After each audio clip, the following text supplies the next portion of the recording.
Muammar Kaddafining o'ldirilishi bu oddiy xalq qo'zg'oloni bo'lmagan. Buni o'zini asosiy sabablari bor. Ularning eng asosiy sabablaridan bittasi oltin dinor loyihasi, ya'ni Liviya o'zini barcha tabiiy boyliklari va gazlarini dollarga emas, oltin dinor sotishni reja qilgan bo'ladi. Bu Yevropa va AQShga juda katta zarba bo'lar edi. O'zini siyosat, neft-gaz siyosati. Liviya Yevropaga yaqin va eng katta gaz va neftga boy hudud bo'lgan. U g'arb kompaniyalarini siqib chiqaradi va milliy harakatini joriy qiladi. Afrikada o'zini mustaqil blokini tashkil qilmoqchi edi.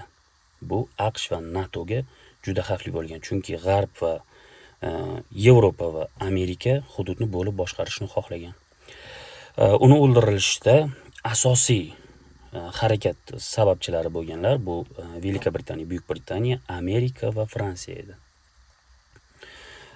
Amerikani qo'shilishiga sabab u Arab bahori, ya'ni Kaddafini qulatilishini qo'llab-quvvatlaydi, chunki neft-gazga asosiy nazoratni o'rnatadi.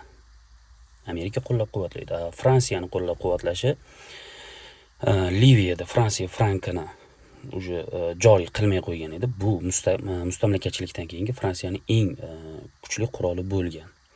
Va o'sha paytdagi prezident Nikolas Sarkozy Muammar Kaddafidan millionlab dollar oladi prezidentlikka saylovi vaqtida.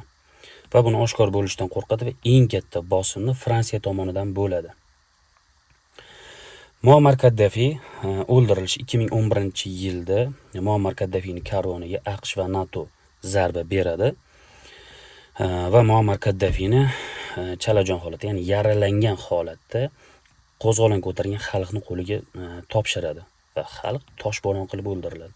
Natijada nima bo'ladi? Rivojlangan va eng boy Afrika davlatidan fuqarolar urushi girdobiga tushadi. Neft boyliklari, neft gazlar juda katta qismi Amerika va Yevropaga o'tadi va hozirgacha tinchmayotgan joyga aylantiriladi. Oltin dinor loyihasi butunlay to'xtatiladi.